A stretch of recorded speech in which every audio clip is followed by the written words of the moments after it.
Mshangilie Baba mbinguni tunakaa. Wacha nikuache mtumishi wa Bwana azungumze na moyo wako. Karibu Pastor Evaristo. Mimi nitajitambulisha mwenyewe.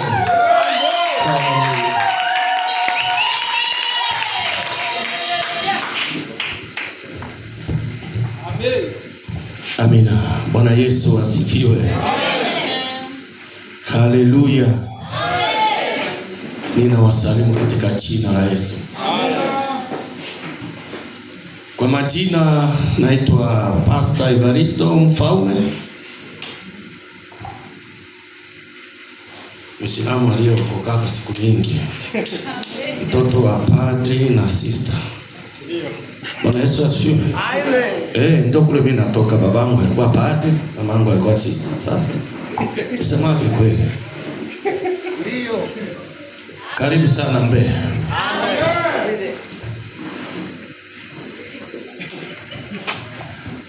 Nilipokuwa naendelea,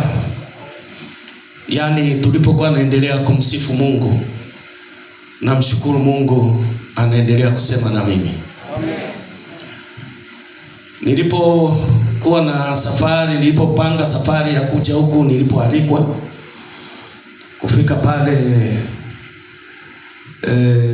Bangulo huko Pugu mnadani, nikasema na Bwana, mimi naenda Dar na kule siende kufanya biashara, naenda kuhubiri neno lako. Sasa mimi sijui kitu gani nitaenda kusema huko. Sasa na kuomba Bwana unipe maneno ya kwenda kusema huko. Nikawa na wiki mbili ya kuandaa tu nitasema nini. Kama nikiwa na mahubiri ya wiki moja, lazima niwe na mahubiri ya wiki moja. Na kama ikiwezekana na uzidisha hata mbili. Bwana Yesu asifiwe. Amen. Na kweli Bwana alisikia, akanipa kitu gani cha kusema na watu wa Dar es Salaam. Amen. Amenipa. Amen. Kuna kitu ambacho nataka kusema kabla kuingia kwenye somo letu. Unajua, siku moja Mariamu na ndugu yake Martha, kaka yao akawa anaumwa sana, yani Lazaro akaumwa sana, hali hawezi, wakashindwa la kufanya, wakatuma taarifa kwa Yesu Kristo. Hebu nisikilize vizuri kidogo hapa. Kuna kitu ambacho Bwana anataka kusema na wewe ili kukuandaa. Wakatuma taarifa. Yesu rafiki yao, na Yesu hakwenda kwa muda ule waliotarajia. Yesu akaja kwa muda wake. Alikuja kwa muda wake. Biblia inasema siku ya 4 baada ya mazishi, yule mgonjwa, manake aliyekuwa mgonjwa alikufa, akazikwa. Siku ya 4 ndio mwanaume anakuja. Katika akili ya kibinadamu utamwona kama anaanza kuigiza. Tulikuita wakati ni mzima, haukuja. Amekufa, tumezika, ndio unakuja. Unakuja kufanya nini hapa? Utasema maneno mengi sana. Lakini Yesu alikuja. Nikawa nasema huko Bangulo, nikasema Mungu ana tabia ya kukujibia kwa wakati mtimilifu. Mungu anakuja kwa wakati mtimilifu. Haji kwa wakati wako vile wewe unavyojipangia. Yeye anakuja kwa wakati sahihi. Na alipokuja, ndugu zake wakasema, akina Mariamu wakasema, kama ungekuwepo yangu au ndugu yetu hangelikufa, kwa sababu hakuwepo, ndio maana amekufa. Kwa lugha nyingine, Yesu akasema mmemweka wapi? Bwana Yesu asifiwe. Mmemweka wapi? Ndio leo Bwana anakuuliza. Inawezekana uko sehemu umewekwa kama Lazaro. Kuna sehemu inawezekana umewekwa sehemu na Yesu amekuja. Mimi sio Yesu, namleta. Jina la Bwana libarikiwe. Naleta jina lake hapa, kwa sababu jina la Yesu ni zaidi ya majina yote ambayo umewahi kuyasikia duniani, mbinguni na duniani. Yesu ni zaidi ya yote. Inawezekana kuna sehemu upo, Yesu akauliza mmemweka wapi? Wakamwambia njoo utapatazame. Walipofika pale, Yesu aliugua mpaka akalia. Watu wakasema tazama alivyompenda. Kweli alikuwa rafiki yake. Tazama analia na kulia. Bwana Yesu akasema hebu ondoeni jiwe lile mlioweka pale. Wakasema, ndugu zake wakasema, Bwana ananuka, leo ni siku ya 4. Ameshaoza, hakuna namna tena. Ninakwambia hata wanasema wewe umekwisha, siku ya Bwana ikifika, Bwana atakujua. Bwana Yesu asifiwe. Ananuka hata wakisema tabia yako haifai, huyu mtu ni wa hivi na hivi, lakini Bwana akifika anakuosha maji. Sema amen. Mambo yanakunyokea. Akasema hebu ondoeni jiwe. Niliwaambia mimi ndimi ufufuo. Akasema tunajua Bwana, tutafufuka kuna siku ya ufufuo. Akasema mimi ndiye huo ufufuo. Bwana Yesu asifiwe. Leo Bwana anaenda kufufua biashara zako. Leo Bwana anaenda kufufua kazi zako. Tutakuwa na semina nzuri leo na tunasalimiana. Tutasalimiana kwa somo nimefundisha kule. Vile yale ambayo Bwana amenipa nitayasema na huko. Lakini ukiona anabadilika basi ndio ufunuo hapa. Sema amen. Leo tutajifunza nguvu ya kinywa. Tenda kwa ufupi sana, nguvu ya kinywa. Ili uondolewe kule ulikowekwa. Sijui uko kwenye kaburi kali, kama ni ya masengenyo, kama ni ya uongo, kama ni uzushi. Kwa sababu watu wengine akiongea mambo ya uongo utafikiri ni kweli. Unatakiwa uondolewe.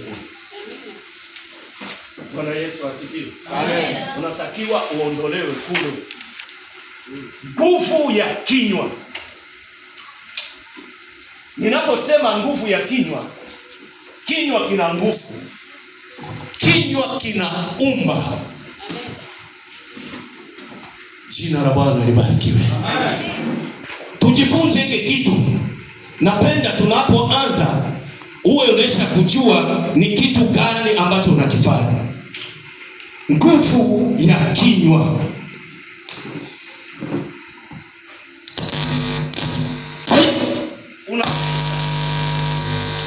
Unaweza ukatamka jambo kama mazoea. Watu wana tabia ya kuishi kwa mazoea. Anakuwa anatamka maneno bila kujua madhara yake.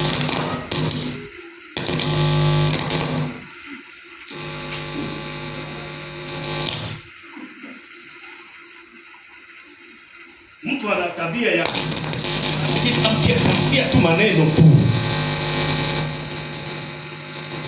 Akiamua kuongea, anafikiri wakati fulani, anafikiri anaongea kwa hekima, kumbe sio.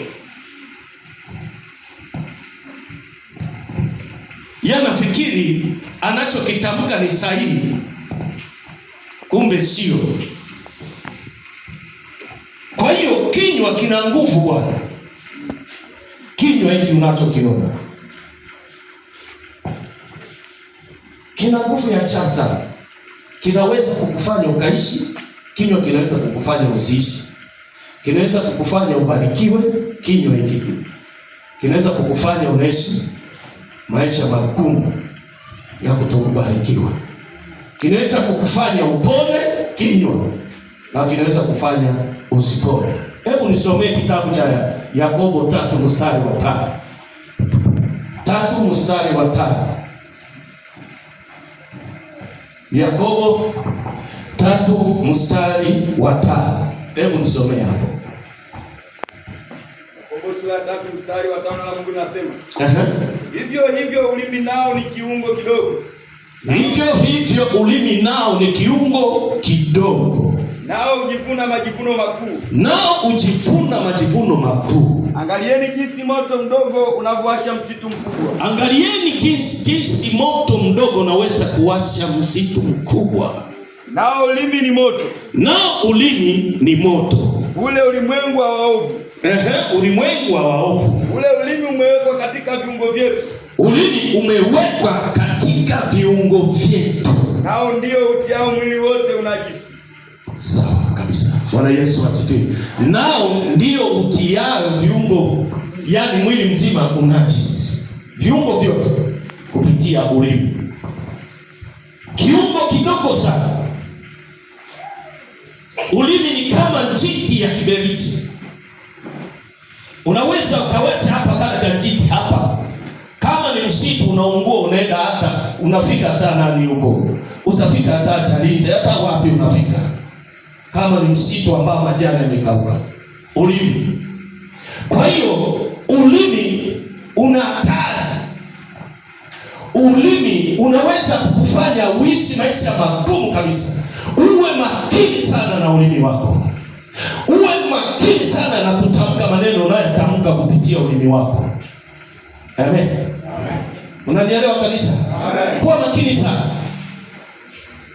Usiwe mtu wa kutamka.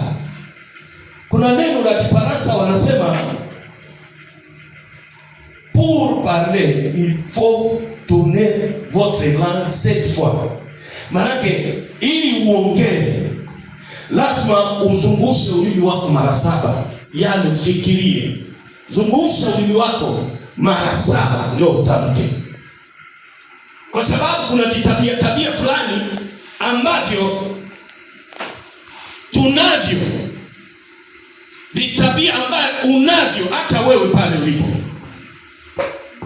Unakuta mama mtoto wake amemzaa mwenyewe. Wewe mtoto tabia kaniwe shetani nini? Alisha kumpanga jini. Huyu mtoto tabia, huyu ni shetani mtoto, huyu ni mchawi. Ni matamshi mama ambaye alikaa na mtoto wake miezi 9 tumboni. Anamuita mchawi. Sasa shetani ana tabia ya kushika yale ambayo unasema. Kwa sababu Mungu ana tabia kusubiria useme. Na shetani naye anasubiria useme. Ndio akukamate. Kwa sababu utahukumiwa kwa maneno yako mwenyewe unayotamka. Bwana Yesu asifiwe. Amen. Mtoto gani? Sio ni pepo. Sasa mtoto anakuwa na tabia ya kipepo. Si unasema? Utahangaika, utapata shida. Mtoto anakuwa na tabia ya kipepo hivyo. Utashangaa mtoto hata mambo anayofanya ya kichawi tu. Hata wakifanya michezo yoyote yeye anaigiza kama mchawi. Si unamwambiaga mambo, unamwambiaga sema ni mchawi. Mtoto anapenda kuigiza pale sehemu ya uchawi.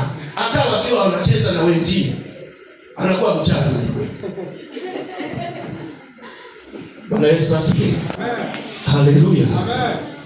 Soma pale sura ya kwanza mstari wa 20 ngapi? Na 26. Pale Yakobo. Sura ya kwanza mstari wa 26 na Mungu anasema. Mtu akidhani kuwa anayo dini. Mtu akidhani kuwa anayo dini wala hauzuii ulimi wake kwa hatamu. Hali akijidanganya moyo wake. Dini yake mtu huyo haifai. Dini yako yafanye haifai. Kama unashindwa kuuzuia ulimi wako, unatamka. Hata wababa wana matamshi yao wanatamka. Sijui Mungu tu anisaidie. Sijui mwanamke nilienda kuoa. Mungu tu anisaidie, nimeoa pepo. Huyu mwanamke ni pepo kabisa. Taona kweli na mwanamke akiwa pepo utakiona cha moto ndani. Msipe na msimama huko. Mzee Kulola aliulizaka wakati fulani anahubiri akasema, nani amewahi kumuona shetani hapa? Mimi nashuhudiaka kila siku. Ule marehemu alishuhudiaka. Nani amewahi kumuona shetani hapa? Watu kimya. Hakuna amewahi kumuona shetani. Yeye akasema mimi nimewahi kumuona. Yuko je akasema, kama unataka kumuona shetani, muangalie mwanamke aliyekasirika. Shetani. Bwana Yesu asifiwe. Ukienda chumbani unamkuta anaota mapepo. Ukitoka sebuleni utamkuta sehemu yote mwanamke akisha ukasirika. Hata ukienda kazini, nilisema tena huko, unafanya kama ni kibarua, wanakutapeli na yeye hawakulipi. Umetoka ndani ya mpatani, mtumishi wa Mungu. Mwanamke amekasirika. Unaamka tu asubuhi saa zingine kola inakikalia hivi unaondoka tu unaenda kazini. Mama anakuangalia kutao. Bwana Yesu asifiwe. Hautafanikiwa. Sijui umeo pepo. Leo pepo unakuwa na wewe kweli. Bwana Yesu asifiwe. Na ule pepo kweli atadhihirika ndani ya nyumba yako. Mtamkie mke wako maneno mazuri, watamkie watoto wako maneno mazuri. Unapoongea nao, ongea maneno mazuri, sio ile ya kipepo pepo. Mtoto ni pepo. Sijui mtoto ni mchawi, sijui ni tamkie maneno mazuri. Bwana Yesu asifiwe. Kuna mwaka fulani mtumishi wa Mungu Zelani akawa anahubiri akasema, unakuta mtu mwingine anasimama tu mbele na tai lake anaanza kuomba. Mimi sifai, ni kama mdudu, ni kama mavi. Kweli Yesu anakuwa rafiki na mavi? Ni kama mdudu. Ndio anaona maombi kweli hapo. Anaona anaomba. Unakuwa mavi. Na Yesu anasema yeye ni rafiki yake. Sasa Yesu akaenda akakaa chooni. Kama mdudu. Ndio anaona anaomba kweli kwa imani, Yesu anamsikiliza. Yeye anajilinganisha na mavi. Bwana Yesu asifiwe. Haleluya. Nasema nguvu ya kinywa. Kinywa bwana, ukitamka jambo linakuwa hivyo. Kwa sababu unapotamka unatumia ulimi. Hebu soma nani hiyo kitabu cha nani? Cha Mithali 21 mstari wa 23 unasema nini? Tusalimiane. Mithali 20 vipimo mbalimbali ni chukizo kwa Bwana. Rudia tena, anasema vipimo mbalimbali ni chukizo kwa Bwana. Tena mizani ya hila si njema. Mwenendo wa watu watoka kwa Bwana. Basi awezaje mtu kuielewa njia yake? Haujasoma hapa. Pengine 21:23. 21:23. 21:23 neno la Mungu linasema. Mtu azuiaye kinywa chake na ulimi wake. Mtu azuiaye kinywa chake na ulimi wake atajilinda nafsi yake na taabu. Atajilinda nafsi yake na taabu. Anayezuia ulimi wake na kinywa chake atajilinda nafsi yake na taabu. Sema amen. Amen. Sasa unakuta mtu anashindwa kuzuia ulimi wake. Unafanya biashara huko kijiweni, tunakuja kukuuliza, vipi mzee? Kumbe ndio ofisi yako hapa, ndio unafanya biashara hapa. Tuko hapa tu tunapoteza muda tupo tu. Kumbe unakuja kupoteza muda. Tunaongea hapa tu. Ndio anaona Kiswahili kizuri kabisa. Wamuone asema anaongea huko hapa anaongea kweli. Tupo tu. Mpo. Wenzio wanakuja kufanya biashara, wewe unakuja kuongea. Ndio hapa. Ofisi yako inapendeza. Ndio hapa tupo. Kidogo. Tupo hapa. Tunaongea. Wenzio wanakuja kufanya biashara. Wewe upo hauna mwelekeo. Unakuja kuongea. Utaendelea kuongea kwenye ofisi yako, hautafanikiwa. Wateja watakwenda kwa yule ambaye anakuja kufanya biashara. Amen. Hawatakuja kwako. Wewe unapenda kuongea, upo hauna msimamo. Wanakwenda kwa yule ambaye amedhamiria kufanya biashara. Anakwenda kwa yule ambaye anafanya biashara. Amen. Ujitamkie maneno mazuri, Bwana, niko hapa nafanya biashara, iko siku nitakuwa 1, 2, 3. Amen. Haleluya. Unajitabiria mambo mazuri, sio maneno yako ya kinyonge tu. Wewe ni mnyonge tu. Bakia na unyonge wako kutoka. Bwana Yesu asifiwe. Wewe mambo ya kinyonge tu. Ndani ya Yesu Bwana kila kitu safi. Amen. Bwana Yesu asifiwe. Unapoomba ujue Bwana anakujibia. Sio unajidhalilisha, unajidharau. Tupo hapa tunaongea hapa, ndio unaona unaongea vizuri. Kinywa, jitamkie maneno mazuri. Niko hapa nafanya kazi. Si unatoka nyumbani kwako, unaamka saa zingine ni usiku sana, saa 9, saa 10 hivi ufike Kariakoo kwenye ofisi yako. Unapofika unasema ndio hapa tunaongelea hapa kidogo. Mungu anabariki kazi, kwa sababu Mungu hana tabia ya kubariki mtu. Mungu ana tabia ya kubariki kazi ya mikono yako. Bwana Yesu asifiwe. Mungu anaibariki kazi ya mikono yako. Sasa wewe unaomba Mungu akubariki, akushushie hela kutoka mbinguni tu kumwagikia. Kama kukubariki alishakupa uzima, ile tosha.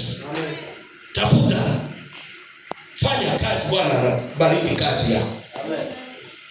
Bwana Yesu asifiwe. Sasa wewe unafanya kazi baada ya kusubiri Mungu abariki kazi zako, kazi ya mikono yako. Wewe unasema tupo tu hapa, hauna maana yake, haueleweki. Upo tu tunaongea hapa, haueleweki. Hebu jaribu kubadilisha kauli zako. Tunza sana ulimi wako. Ulimi wako utakufanya wakati fulani unafikiri Mungu amekuacha, kumbe Mungu hajakuacha. Ulimi wako mwenyewe unaanza kufika wakati unasema Mungu ananichukia, kumbe hakuchukii. Ni wewe mwenyewe unajifanya. Unakuta hata watu hawakupendi kwa sababu kauli yako, kauli mbovu kila siku. Unajitamkia mabaya mwenyewe. Naye Biblia inasema Mungu ni Mungu wa miungu. Wewe ni kamungu kadogo ambaye unaweza ukaumba jambo. Amen.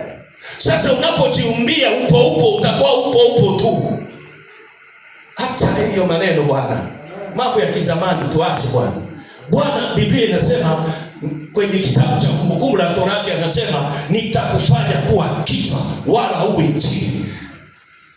Utakuwa kichwa wala hui mkia, nao utakuwa juu tu wala hui chini. Bwana Yesu asifiwe. Sasa Biblia inasema vile wewe unajishusha. Unafikiri njoo wokovu kujishusha. Njoo hekima hiyo. Hata kutembea unaingia kanisani unatembea hivi. Njoo kuna pori hapa. Au kuna umani. Bwana Yesu asifiwe. Utafikiri njoo nikale Mkristo na kucheka barabarani. Mpenda Bwana siku ambayo utakuwa uko serious, unasema kitu cha serious, wanakuona tu ndio vile alivyo. Sio kucheka mpenda. Bwana Yesu asifiwe. Huo sio upendo, ni ujinga. Bwana Yesu asifiwe. Hebu soma tena pale Mithali ya 18 mstari wa 20 mpaka 21. Mithali 18. Mimi nataka kumaliza. Leo tunasalimiana. Mithali sura ya 18 mstari wa 20, na Mungu linasema, tumbo la mtu litajazwa matunda ya kinywa chake. Nini? Rudia tena. Tumbo la mtu litajazwa matunda ya kinywa chake. Matunda ya kinywa chake, tumbo lako. Atashiba mazao ya midomo yake. Utashiba mazao ya midomo yako. Mauti na uzima huwa katika uwezo wa ulimi. Mauti na uzima huwa katika uweza wa nini? Wa ulimi wako. Na wao upendao watakula matunda yake. Nao waupendao watakula matunda yake. Kumbe mauti na uzima iko kwenye uwezo wa ulimi wako. Unakuta mtu jambo, ipo siku tajinyonga tu. Tajinyonga, wewe tajinyonga. Sasa mwenye kutaka kufa anatamka. Weka siri tu. Tushangae tu uko kule umejinyonga na tunajua unaenda jehanamu. Bwana Yesu asifiwe. Unaposema ipo siku utakunywa sumu, ipo siku utajinyonga, itafika siku lazima utafanya hicho kitu. Sonesha kujiumbia. Mauti na uzima huwa katika ulimi, uwezo wa ulimi wako. Alafu utashiba matunda ya kinywa chako mwenyewe. Utashiba. Unaona hapo sasa? Utashiba. Acha kujitamkia maneno mabaya. Jitamkie maneno mazuri. Jitamkie ushindi. Sio kujitamkia kushindwa tu kila siku. Mungu akipenda ubarikiwe na Bwana. Kidogo. No, ongea vizuri. Kidogo. Mimi kisema ubarikiwe na Bwana tena na tena, nibarikiwe Mungu uzima. Sasa kidogo. Na Bwana mwenyewe anaweza kusema atatubariki. Hata magala yetu itajazwa mpaka kusiwe nafasi ya kuweka. Sasa nasema ubarikiwe na Bwana. Kidogo. Kidogo tu. Hekima. Hekima. Kumbe unajiumbia kupata kidogo. Sasa ukipata kidogo, mzee akimbunga utamlaumu Mungu. Hamna. Sijasema wewe hausemaki. Bwana Yesu asifiwe. Haleluya. Sijawahi kumsikia. Nasema kweli. Kwa hiyo uwe makini sana. Zaburi ya 118 inasema nini? Mstari wa 17 inasema nini? Hapo nakumbuka. Zaburi ya 118 mstari wa 17 inasema nini? Sitakufa bali nitaishi. Sitakufa bali nitaishi. Nami nitayasimulia matendo ya Bwana. Nami nitayasimulia matendo ya Bwana. Unaona vile alijitamkia Daudi. Hakuna, alipitia mateso, majaribu mengi sana. Hakuna sehemu ambapo alijitamkia kushindwa. Bwana Yesu asifiwe. Akasema sitakufa hata kama napitia haya, hata kama napitia haya, najua ipo siku, muda wa Bwana ukifika, siku sahihi ikifika, dakika sahihi ya Bwana ikifika, ipo siku na mimi nitakuwa hivi. Haleluya. Hajajitamkia mabaya. Hajajitamkia kushindwa. Akasema sitakufa bali nitaishi. Waliponiwekea sumu, daktari akaniambia, hata akanipana akasema hii ni yako. Inabidi uache kuhubiri. Niko namwangalia tu. Ache kazi ngumu. Usile hiki na hiki. Usifanye hivi. Sasa anasahau huku miezi mitatu nyuma ndio vile nilikuwa nakula tu. Niko sawa. Afu naendelea kuhubiri. Yeye hajui. Akasema maneno yake yote. Akamaliza. Mimi nikasema sifi, kwa sababu kama Bwana huwa anasema na mimi, inakueje hakusema na mimi wakati wananiwekea sumu kwenye sukari? Kwa nini hakuniambia? Basi ana makusudi. Watu wamjue Mungu kupitia mimi. Amen. Bwana Yesu asifiwe. Amen. Nilikunywa chai nikapata matatizo, lakini mpaka leo naendelea kuishi. Daktari akasema usijaribu tena. Nakumbuka wakati nilikuja hapa nauma, mama alikuwa ananiuguza huyu mama. Usimwone kaniuguza huyu mama. Na baba. Wameniuguza tuko pale kwenye nyumba yetu. Ni hapa. Kisijui hapa. Hawa wako hivi. Hapa tunalena. Wako hivi. Bwana Yesu asifiwe. Nimekaa karibu miezi 3 kama mwaka na ukuu wa miguu zingine na vimba. daktari, nakuja kwenye matibabu ndo madaktari wako kwenye mgomo, wako nacheza nje, wanajivika vibwego, wanacheza nje. Lakini Bwana akasema wewe tulia. Nikaendelea kufanya kazi ya Mungu, tukaendelea kupanda na kushuka, tunaendelea kukesha hapa na TRC, tunafanya mazoezi karibu kukesha kila siku. Tena hatukuwa na nani tena hapo jana, kama mnawaona wako ndio wacha yake tu, Mungu awabariki, bado mtashangaa. Amen. Bwana Yesu asifiwe. Walikuwa watifu, wapo watu walioitwa na Mungu hapa. Usiwaone hivi. Tukiingia tunakaa wote, baadaye tukaja kukaa kwenye nyumba hii. Wote tuko natoka na suti zetu na vitabu. Ndio tulikaa tunatoka. Kanisa letu kalikuwa hivi. Mabazi.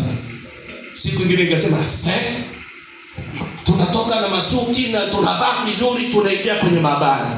Leo tunaanza kujenga. Amen. Bwana Yesu asifiwe. Hawa vile walivyokuwa, hata kipato chao kilikuwa kidogo ile wakati, walichangia hela tukaanza kuziatua tofali. Amen. Bwana Yesu asifiwe. Mpaka leo Mungu anaendelea kutenda. Amen. Mungu akubariki mtumishi wa Mungu. Hiyo ni misingi iliyofanya. Alikuwa anatufokea huyu nani mtumishi? Anatufokea. Bwana Yesu asifiwe. Anatufokea, lakini sisi tunasimama. Twende. Na mimi nasimama wakati wangu. Fanya hivi. Hapa sio Uislamu hapa, hatuimbi hivi. Kwenye alitokea. Hatuimbi. Fanya hivi. Mungu akaonekana. Akina Debora wakatoa CD. Nini mambo tunashangaa, baba Silasi, mzee wa Kibunga huko, akina Grace. Bwana Yesu asifiwe. Akina Grace wakatokea hapo. Bwana Yesu asifiwe. Amen. Bwana Yesu asifiwe. Amen. Usijitamkie mabaya. Unafikiri wangejitamkia mabaya kushindwa wangekuwa vile walivyo leo? Hamna. Hawangekuepo saa zingine. Hawangekuepo kabisa. Kwa sababu walikuwa wanajitamkia ushindi kila siku. Na si mtumishi wa Mungu anasema acha msivunjike moyo, ipo siku tutafanya 1 2 3, ipo siku kutakuwa hivi. Bwana Yesu asifiwe. Na anasemaje kila siku? Wote kulikuwa watu wabaya hapa, bila anasema hata kubaki kama sina.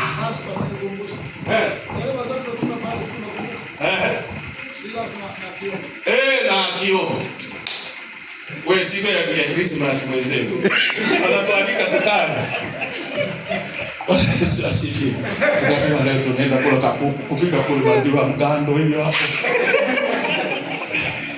Na kio. Mungu wangu wewe. Tulikunywa maziwa tumbo ndindi, tutakula wapi tena? Tumbo litukubesha chini. Bwana Yesu asifiwe.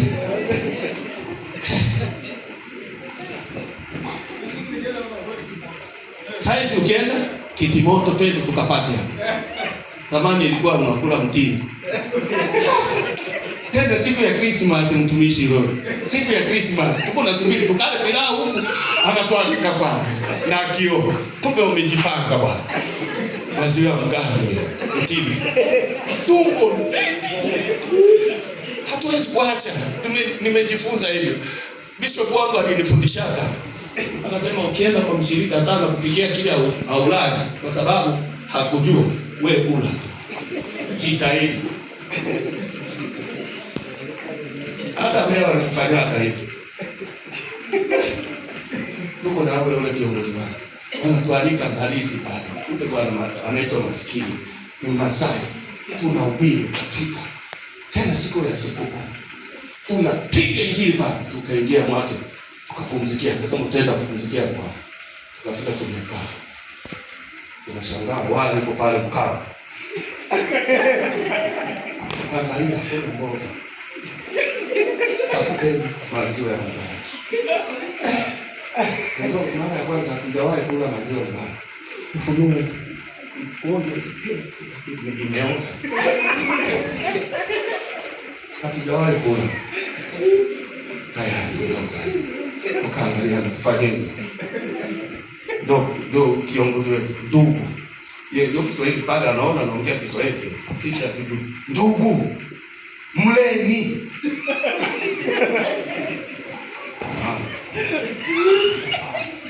Ilikuwa ni maziwa na ugali, sio wali. Watu wa mtu ulikula ugali na maji ya kunywa. Ni ugali. Unakamata maji, si wanatuacha sebuleni wanafunga mlango pa. Tunaangalia kuna huko kuna watu. Sawa. Ni kubeba maji.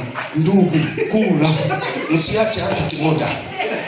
Unabeba maji kwenye kikombe, unaweka ugali.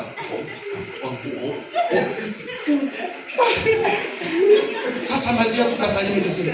Unakula. Tushakula ugali tunamaliza. Jasho inatutoka. Tunakuja kunywa maziwa, tunakula maziwa baadaye ya mtindi. Kula. Ndio tunatoka paka tunaumwa. Tumbo. Hatujui kama wanakulaka maziwa ni gani. Ulionaka Kongo bana? Hakuna. Tulikuja kushangaa. Tulianza kushangaa kuanzia kwenye maharage. Ugali na maharage tulikuwa naona kama tunakula ugali na ugali. Sisi ile wakati Kongo maziwa maharage wanaipika tu, ni maharage ni chakula tu na cho special.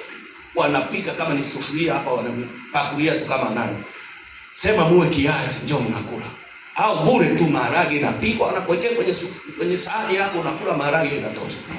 Sasa wanatuletea ugali na maharage. Haya, wanatuletea ugali na ugali. Tule hivi. Tumezoea. Lakini hatukukiri kushindwa hata siku moja. Tukasema ipo siku. Ipo siku na sisi tutakula vile vitu ambavyo tunataka. Sasa hizi tunataka chakula kinalalaka ndani. Bwana Yesu asifiwe. Sasa kinalala ndani.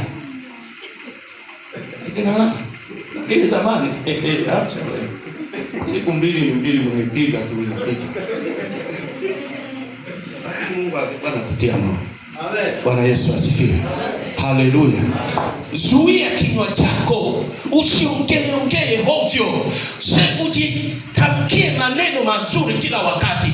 Jitamkie ushindi, jitamkie mafanikio.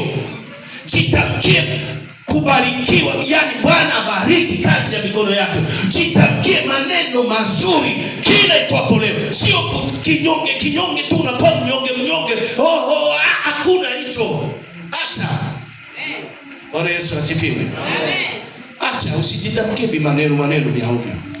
Jitamkie maneno mazuri. Jitamkie ushindi. Hapo utaona Mungu katika maisha yako. Naye huwa anajibu kwa wakati wake. Tutajifunza ile somo. Huwa Mungu anajibu mtu kwa wakati mtimilifu. Amen. Wakati ukifika utashangaa, hautalazimisha. Utashangaa ufanye tu hivi kinakuja. Ufanye tu hivi mambo yananyoka. Ufanye hivi yananyoka. Ujue ndio wakati wake. Amen. Bwana Yesu asifiwe. Sasa wewe unatafuta kulazimisha muda. Sio hivyo, hautafanikiwa hivyo. Wewe subiri muda wako upo.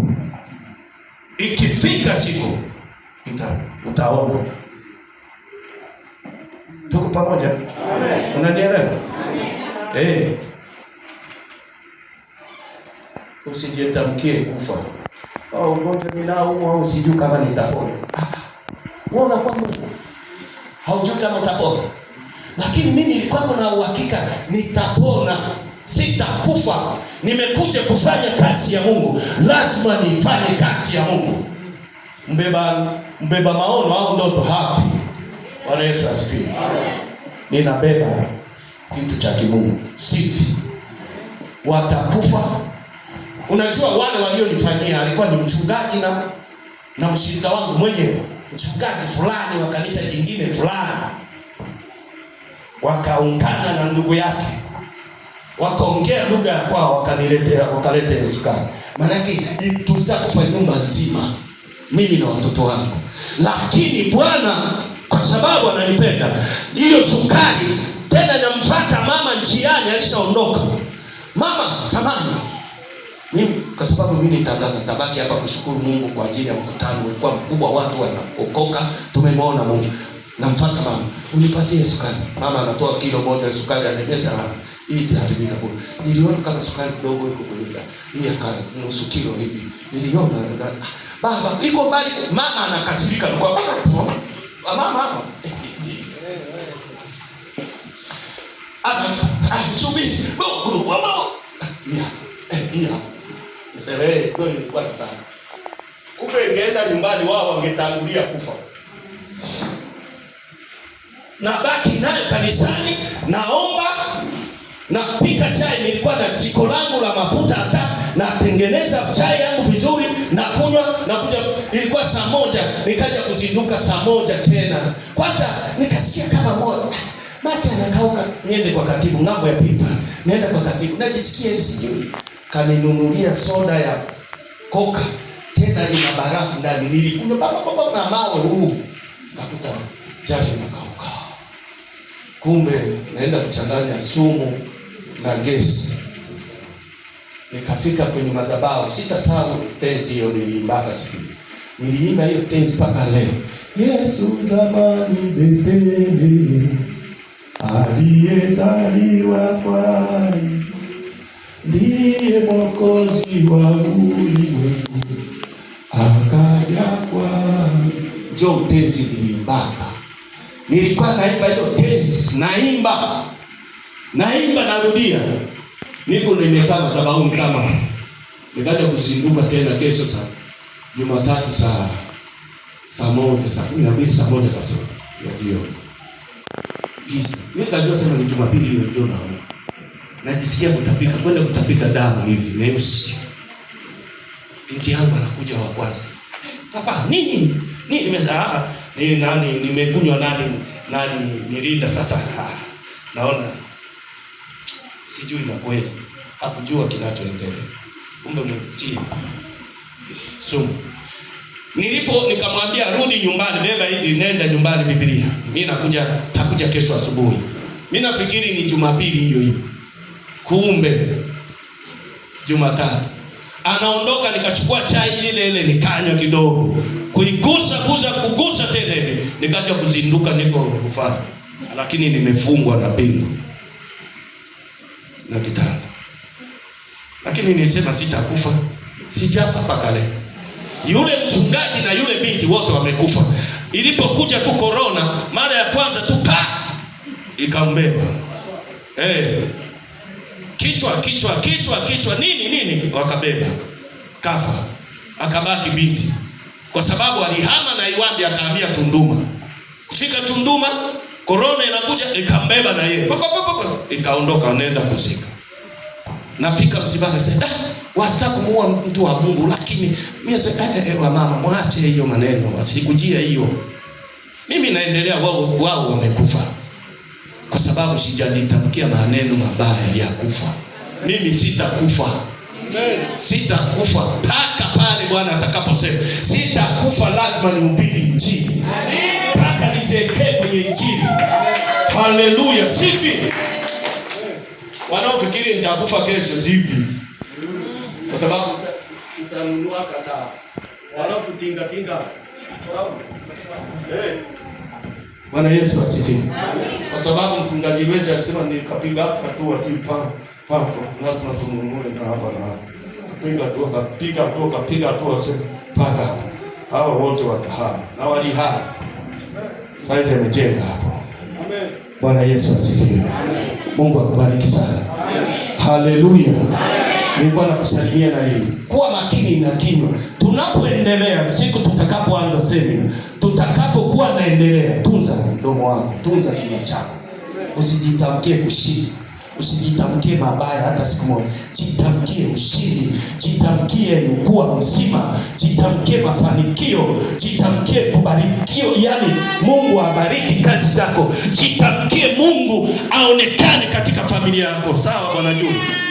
Jitamkie maneno kama yale. Mimi na watoto wangu na mke wangu lazima tutakuwa 1, 2, 3 kwa jina la Yesu. Jitamkie maneno mazuri tu. Sio kujitamkia maneno ya kushindwa tu.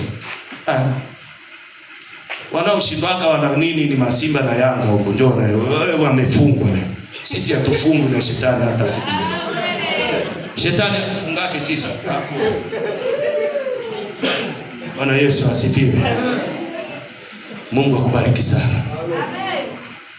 Mungu abariki neno lake. Naomba mzee wa Kimbuka tuimbe wimbo mmoja wa kuabudu. Tumwabudu Mungu, tumshukuru Mungu. Au kuna mtu hapa ana tabia ya kujitamkia kushindwa, au aliwahi kutamkia watoto wake, we mtoto ni pepo huyu, huyu mtoto ni mchawi nini? Umewahi huko hapa mama? Leo njoo na mtoto wako. Leo tumfanye mtoto wako kuwa malaika. Kwa sababu mtoto mdogo ni malaika ambaye Mungu amekupa. Yeye anajua kila kitu, ni mtoto. Tuko na mtoto hapa, tuko na jipa pale nyumbani, yeye ananiita kama mimi saa zingine mtoto. Mimi ni mtoto kwake. Na mrembo ananiita mtoto. Amina. Mwingine inawezekana ulitamkia mtoto wako, mtoto ana tabia kabisa ni pepo kabisa. Au ni mchawi mtoto, sijui ukoje mtoto, ni mtoto hili. Mpaka unalifanya, unamwita mtoto wako hili mtoto limekaa miezi 9 tumboni mwako. Njoo na wewe, njoo na mtoto wako. Au kama ulitamkia mke wako, kwa kweli nimeoa ni pepo hili. Njoo, usiogope. Njoo wakati wa Bwana. Ni wakati wa Bwana. Na wakati wa Bwana ukifika haurudi. Leo ndo anasema na wewe. Inawezekana ulisema huyu mwanaume huyu ni mzigo kabisa. Huyu mwanaume ni mzigo kabisa. Sioni chochote. Njoo tuombe na wewe. Bwana akutue huo mzigo. Njoo na mtoto wako uliyemtukana pepo. Yes.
Una uwezo wa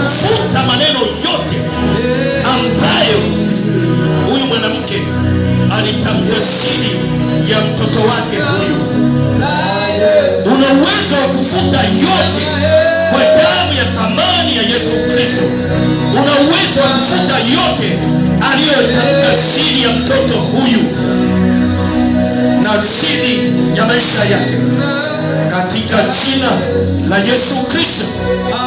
Bwana Yesu, gusa kinywa chake kuanzia sasa.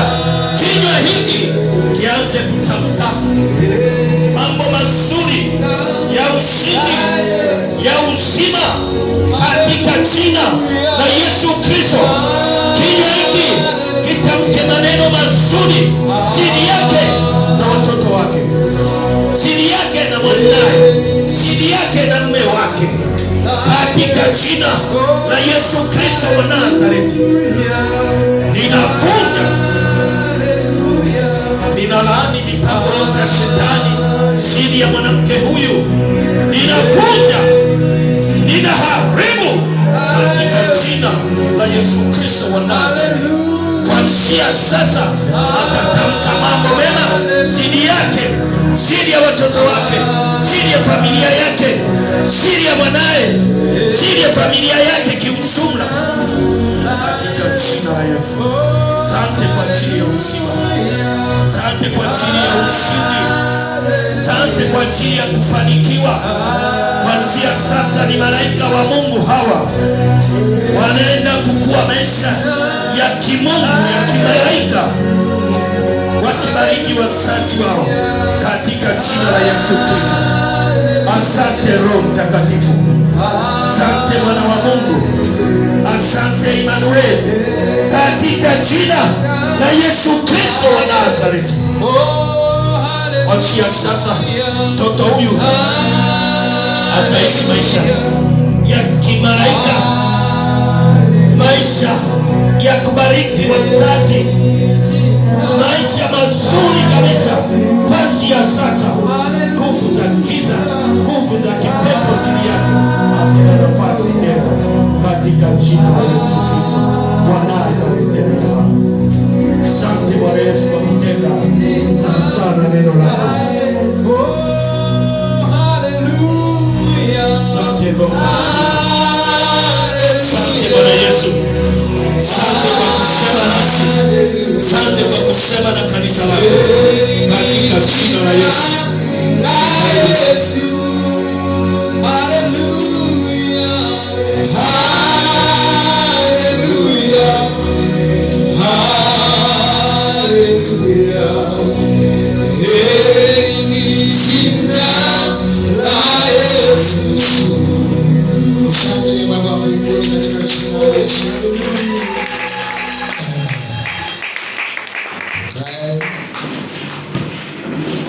Mambo haya Baba amenikumbusha mbali sana. Wakina mama wenye maneno na wanaume wenye maneno ya kimbea mbea. Mwaka ule tuko Bodeni, ndugu mmoja wetu wasima tunafanya ibada hapo, akiitwa Etula, naye sasa ni mchungaji baba. Yule jamaa tunasema kule Bondeni pastor, sasa hivi naye ni mchungaji kwa Morogoro. Yule mama mke wake amezaa watoto wa kike watupu kama watatu. Sasa anasononeka, kwani Mungu anipe mtoto wa kiume? Kwani Mungu anipe mtoto wa kiume? Jauzito kaingia, akasema la, huyu ni wa kike huyu. Mimi nataka wa kike. Naenda kutoa mimba. Nini? Mtoto huyu, wewe mtoto huyu hivi na hivi, nasema yuko tumboni. Kaenda Temeke. Naona kamaliza daktari, kuna madaktari special watu wa mimba za kina mama. Lala. Mama kayo kwenye kitanda, yuko tayari kutoa mimba, asiyojua kwamba ni wa kike au ni wa kiume. Amemkataa mtoto baba yake. Amemkataa. Daktari anajiandaa pale visi na kadha wa kadha, amechokona mimba itoke. Unaona, Mungu akamwambia ukitoa unafia hapa hapa. Akainuka bila kuniambia. Najua mimi ni mwembamba alafu mweusi sionekanaje vizuri. Na watu hata nikichunga watu wanaona kwamba huyu ni mbabaishaji. Wewe niliitwa rafiki. Mimi niliitwa. Asiniambie. Hakuniambia. Akarudi nyumbani. Mimba hiyo tunapiga na pambio, tunacheza pale. Na mimi Mungu hakunionyesha chochote. Mtoto wa kiume. Tena bonge zuri. Lakini nimekataliwa na mama yake. Wakafurahi nyumba nzima. Isaka. Manake kicheko. Miezi 3, 4, 5. Asiniambie. Na wewe nifikia hatua hii na hii. Kini amenyamaza. Mwaka mmoja kama na miezi 3 hivi. Yule kaka alikufa ghafla. Alikufa ghafla. Maji juu alikufa. Ndio naenda kwenye msiba sasa nalia. Baba, sikukwambia mama. Kwa hivi na hivi tena sasa sio siri mbele za watu wote. Sasa mjinga mkubwa. Karibu hata nimlepo makofi nikamwonea huruma. Mjinga mkubwa ndio unaniambia mimi maneno haya. Wewe si mpagani tu, shetani. Maneno. Na mama alikuwa na maneno yule.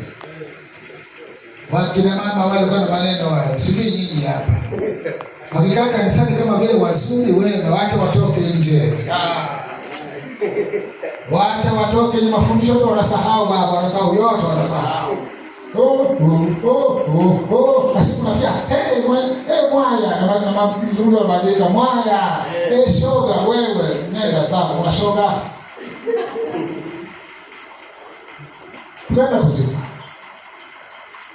Tukaenda kuzika. Sipati kazi hapa, nafuni nirudi nyumbani kwenu. Utakaa hivi bila kazi. Hapo usema mtakuzungumza. Kaisani kwenyewe hakuna wavulana, nini hapa, nende tu nikaopoa kama ndoana huko. Utaopoa huko rafiki yako mzungumza. Kaenda kuopoa, wapo wengi tu. Suruali hapa. Ngebe hivi. Oya. Maboda wamejaa kibao maboda. Leo nilikuwa napita hapo. Wako ndo wanasikia boda wanasikia. Wamekula ganja kibao, wamekunywa si gongo, si madawa ya kulevya siku. Wako hapa. Rudisha maneno yako na kauli zako. Sema atatoka hata Malawa atakuja kunioa hapa. Atatoka na Segera atakuja kunioa hapa. Bwana asifiwe sana. Piga kazi mwanangu. Wale nimesema. Juzi nilisema Jumapili nasema. Taxi, ile gari taxi. Inapokwenda sehemu moja inaitwa Shell. Inanyweshwa mafuta, halafu inaondoka. Kwenda kutafuta pesa huko. Hapa kuja kununua mafuta tu hapa. Sio kwenda kaa hapa wateja wamekuta hapa. Lazima aende huko. Kuzurura. Tofauti. Nikasema mwanajeshi hapigani kambini. Pana mafunzo. Labda kambi ivamiwe.